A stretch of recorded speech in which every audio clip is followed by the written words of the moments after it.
Bon, je me suis infligé 3 albums de Lorenzo, alors vous allez regarder cette vidéo en entier. Cette vidéo est plutôt tranchée et ne représente peut-être pas l'ensemble de l'équipe, mais bref. Bonne écoute, enculé.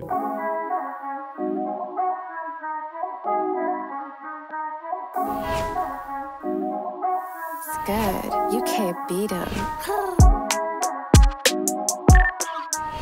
Bon, c'est quoi le problème avec Lorenzo? Déjà, le terme de problème est intéressant, car c'est une sorte de rappeur, ouvrez les guillemets, marrant et fantasque. Donc de base, on devrait juste s'en foutre. Le problème, c'est qu'il est de plus en plus présent partout. Les médias le mettent beaucoup en avant et les typeux l'aiment beaucoup. Peut-être même un peu trop. Évidemment, c'est pas spécialement de sa faute si des gens s'intéressent à lui, mais d'après son public, ce serait un bon troll. Du coup, notamment grâce à cette communauté de gosses, il arrive même à se hisser dans les top rap. Un peu de la même manière que l'a fait Mr V. Ou comme aurait pu le faire Fatal Bazooka. Vous l'avez compris, on peut plus trop passer à côté, et c'est pour ça qu'on fait cette vidéo. Donc sous couvert de second degré, Lorenzo c'est un type qui prend plaisir à se faire passer pour un mec faussement subversif. Genre, fumer des joints c'est peut-être un truc de fou quand t'entres au collège, mais là il doit avoir 25 ans. J'ai 25 ans. Lorenzo c'est genre initialement un personnage pour amuser ses potes. Big up à tous mes straps, on est là aujourd'hui, on fait un petit what's in my bag. Et ça a marché. En gros, c'est comme si Kemar imitait quelqu'un, faisait un son, puis sortait 3 albums. Au mieux, ça peut faire sourire, mais sur le long terme, c'est assez pathétique et gênant à entendre sur tout un album.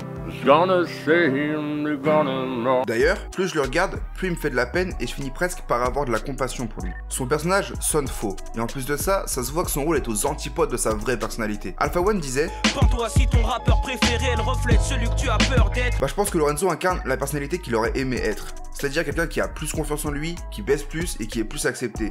Sauf que c'est tellement surjoué que c'est une sorte de blague qui dure trop longtemps. Son personnage entier repose sur ce postulat et plus le temps passe, plus on voit qu'il a fait le tour.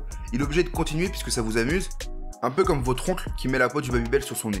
Vous streamez, vous achetez ses albums, du coup, vous contribuez à ce cercle vicieux. Si ça continue comme ça, à un moment il va tilter que c'est qu'un clown et il va taper une dépression. Le pire dans l'histoire, c'est que je suis convaincu que la personne derrière le personnage est intéressante. Mais du coup, c'est assez dangereux psychologiquement. Il pourra pas faire ça éternellement. À un moment, il va s'essouffler. Perso, ça m'intéresse pas du tout d'écouter Krusty le clown. Là, il est à la vingtaine, donc ça passe encore, mais il y a 2 possibilités. Soit il arrivera à transformer son côté clownesque en quelque chose de concret ou de sérieux, soit il craquera avant. Devoir à quelqu'un d'autre pour performer alors que de base c'est plutôt introverti et calme, bah... C'est très bien comment ça va finir. On l'a pas mal vu dans le rap français.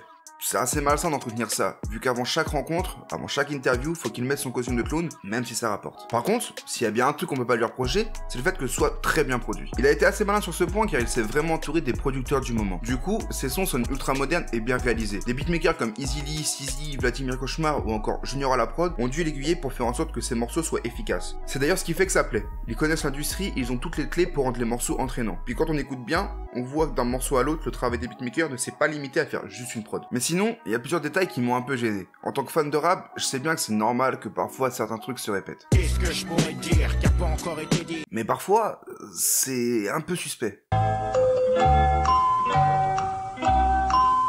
J'en ai rien à branler, j'en ai rien à branler. Shorty t'es ready, shorty t'es ready.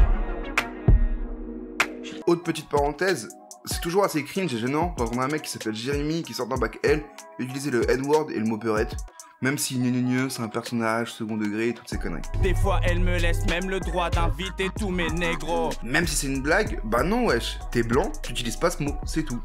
Après, il en faut pour tout le monde, et c'est sûr que je capte qu'avec Lorenzo, je suis vraiment pas dans son cœur de cible. Quand on regarde les statistiques ou les vidéos de ses concerts, son public cible justement, c'est essentiellement des petits blancs de province entre 13 et 17 ans. Puis rien qu'à voir les commentaires sur ces vidéos, on comprend le public dont il s'agit. Hey, qui revient depuis Kobini? L'empereur est breton! Et qui a capté le poster de Columbine? Je répète, qui fait partie de l'élite. J'ai fait écouter ça à ma pousse, c'est devenu de la weed. Ça, c'est un vrai clip et une vraie musique. T'as niqué tout le game! Donc ouais, c'est sûr que ça change, que c'est uniquement du second degré. Mais justement, ça se voit qu'il se donne un genre. Allez, sois honnête, t'es pas vraiment tête.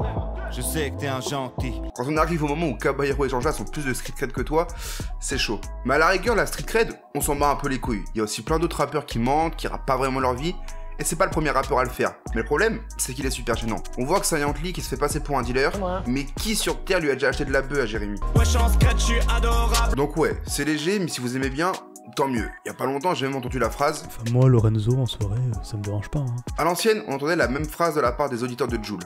Aujourd'hui, Jul pète les scores, donc c'est possible que je me trompe et que dans 5-6 ans, Lorenzo sera toujours là. Mais c'est grave, parce que de tous les rappeurs qui existent, c'est quand même le moins drôle que vous supportez. C'est genre le Danny Boone du rap. C'est pas interdit de l'aimer, mais miskin, remettez-vous en question. Bref, c'est peut-être seulement parce que j'ai passé mon brevet depuis plus de 4 ans et que j'ai pas grandi en Bretagne que je peux pas comprendre en quoi ce qu'il fait c'est cool.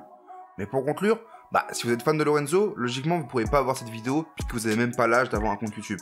Et si vous l'avez fait, c'est sans l'accord de vos parents, et ça, c'est pas bien. Mais si vous l'aimez vraiment, et que vous avez été offensé, alors allez-y, insultez-nous en commentaire. Ça nous arrange si vous commentez, ça va améliorer notre référencement, donc amusez-vous. Sur ce, abonnez-vous pour la prochaine vidéo. Tchuss.